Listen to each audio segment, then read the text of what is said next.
TDP జాతీయ working ప్రెసిడెంట్గా promotion పొందిన లోకేష్ మరింత దూకుడు పెంచారా? త్వరలోనే జనంలోకి వెళ్లేందుకు ఆయన సిద్ధమవుతున్నారా? అన్ని వర్గాల ప్రజలను కలిసి సమస్యలపైన పరిష్కరించేందుకు రెడీ అవుతున్నారా? 2 ఏళ్లలో చేసిన అభివృద్ధి పనులను వివరించడంతో పాటు సర్కారుపై వ్యతిరేకత తలెత్తకుండా లోకేష్ ఎత్తుగడ వేస్తున్నారా అంటే అవును అనే సమాధానం వినబడుతుంది.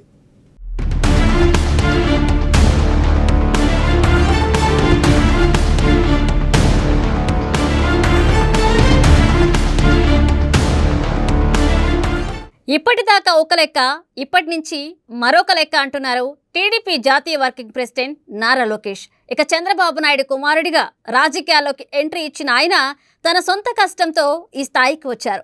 ఒక దశలో ఆయనపై ప్రతిపక్షం వ్యక్తిగతంగా బురద చల్లినప్పటికీ వాటినన్నింటినీ ధీటుగా ఎదుర్కొని తనను తాను నిరూపించుకున్నారు. టీడీపీ లాంటి పార్టీకి జాతీయ వర్కింగ్ ప్రెసిడెంట్ కాగలిగారు. ఈ పదవి కేవలం తన సమర్థత వల్లే లోకేష్కు దక్కిందని చెప్పడం అతిశయోక్తి కాదు.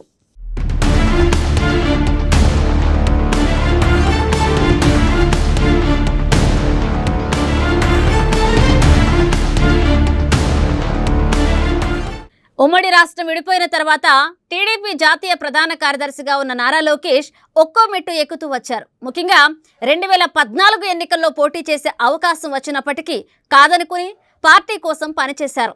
టీడీపీలో కీ రోల్ పోషిస్తున్న నేతలు, కార్యకర్తలకు దగ్గరయ్యారు. 2017 నాటికి లోకేష్కు ఎమ్మెల్సీ పదవి దక్కింది. ఆ తర్వాత మంత్రి అయ్యారు. చంద్రబాబు కుమారుడిగా కాకుండా తన సొంత కష్టంతో అందరితోనూ శభాష్ అనిపించుకున్నారు.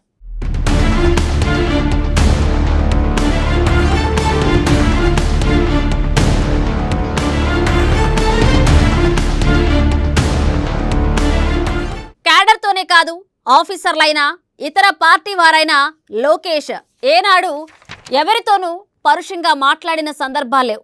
వినయం, విధేయత ఆయన స్టైల్. పెద్దవారు కనిపిస్తే నమస్కారం చేయడం, సీనియర్లకు తగిన గౌరవం ఇవ్వడం, చిన్నవారు కనిపిస్తే అంతే హుషారుగా పలకరించడం, నేతలు, కార్యకర్తల కష్టాలను ఎంతో ఓపికగా వింటూ వాటిని పరిష్కరించేందుకు ప్రయత్నించారు.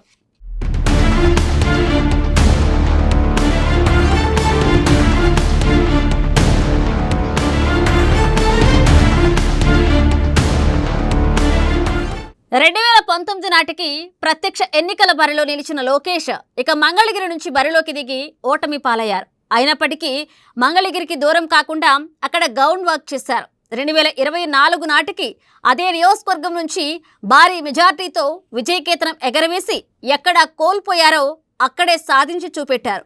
ఆ తర్వాత విద్యాశాఖ మంత్రిగా, ఐటీ శాఖ మంత్రిగా రాష్ట్రాభివృద్ధిలో తనదైన పాత్ర పోషిస్తున్నారు. ముఖ్యంగా ఐటీలో తిరుగులేని విజయాలను సాధించారు.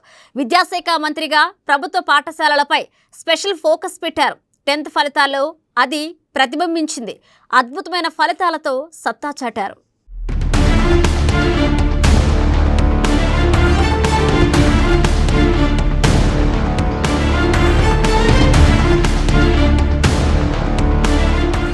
రెండు 2024 ఓవైపు మంత్రిగా ఉంటూనే ఆ మధ్య పార్లమెంట్ నియోజకవర్గాల వారీగా పార్టీ ఎమ్మెల్యేలతో స్పెషల్గా ఇంటరాక్ట్ అయ్యారు లోకేష్. రాజకీయాలను పక్కన పెట్టి ఎమ్మెల్యేలు, వారి కుటుంబాలతో భేటీ అయ్యారు. ఈ క్రమంలో పార్టీ పెద్దల మన్ననలు పొందారు.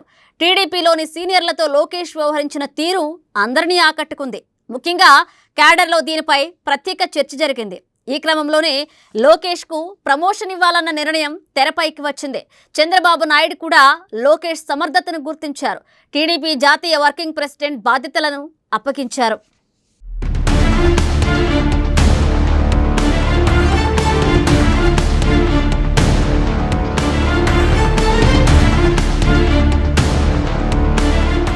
టీడీపీ జాతీయ వర్కింగ్ ప్రెసిడెంట్ కాగానే లోకేష్ పార్టీపై మరింత పట్టు సాధించే దిశగా అడుగులేస్తున్నారు. ఈ క్రమంలోనే త్వరలోనే జనంలోకి వెళ్లేందుకు ఆయన సిద్ధమవుతున్నారు.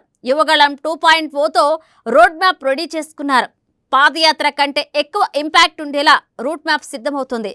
యువగళం, ప్రజాగళం, మన ఇంటికి మన లోకేష్ లాంటి పేర్లు ఈ కార్యక్రమానికి పెట్టే ఆలోచన జరుగుతుంది. ఇక 2026 జూన్ నుంచి ఈ కార్యక్రమాన్ని మొదలుపెట్టేందుకు సిద్ధమవుతున్నారని సమాచారం. ఇక 175 నియోజకవర్గాలను కవర్ చేసేలా లోకేష్ యాత్ర ఉంటుందని తెలుస్తోంది. 6 నెలల పాటు జనంలో ఉండేలా ప్లానింగ్ జరుగుతోందట. ఇక యాత్ర కూడా పాదయాత్ర కాకుండా బస్ యాత్ర ఉండొచ్చని తెలుస్తోంది. ఒకవైపు బస్సు ద్వారా రాష్ట్రాన్ని చుట్టూ వస్తూ రాత్రిపూట అక్కడే బస ఉండేలా ప్లానింగ్ చేస్తున్నారట.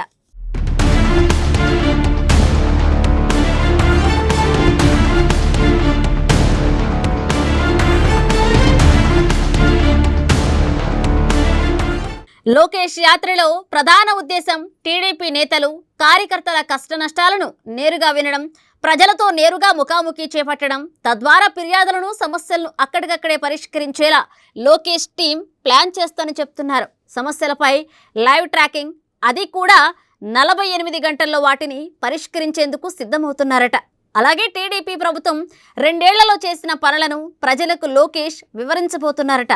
సూపర్ 6, అన్నదాత సుఖీభవ, తల్లికి వందనం, లబ్ధిదారులతో మీటింగులు జరగబోతున్నట్లుగా తెలుస్తోంది. అలాగే మంగళగిరి మోడల్ను రాష్ట్ర వ్యాప్తంగా అమలు చేసేందుకు సమాలోచనలు చేస్తున్నారట.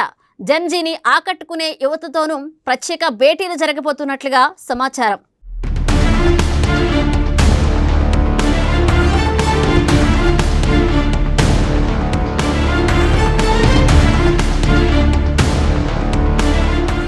కూటమి ప్రభుత్వంపై వ్యతిరేకత రాకముందే గ్రౌండ్లోకి వెళ్లడం, తద్వారా టీడీపీని బలోపేతం చేసేందుకే లోకేష్ రాష్ట్ర వ్యాప్తంగా యాత్ర చేయబోతున్నట్లుగా సమాచారం. ఎందుకంటే 2029 నాటికి చంద్రబాబు వయసు 79 ఏళ్లకు చేరుకుంటుంది.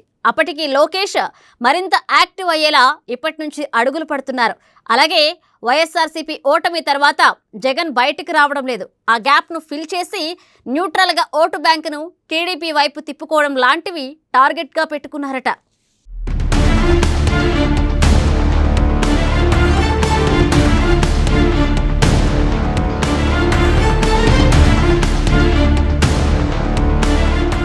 మొత్తంగా లోకేష్ కు ప్రమోషన్ ద్వారా ఒక్కటి మాత్రం స్పష్టమైపోయింది. 2029 నాటికి లోకేష్ చుట్టే ఏపీ రాజకీయం తిరగనుంది. టీడీపీకి మెయిన్ ఫేస్ లోకేష్ కానున్నారు. అందుకే చంద్రబాబు కూడా లోకేష్ను ప్రోత్సహిస్తున్నారు. అంటే టీడీపీ 3.0 వర్షన్కు ఇక లోకేష్ మెయిన్ డ్రైవర్ కానున్నారు. మరి ఈ ప్లాన్ ఎంతవరకు వర్కౌట్ అవుతుంది?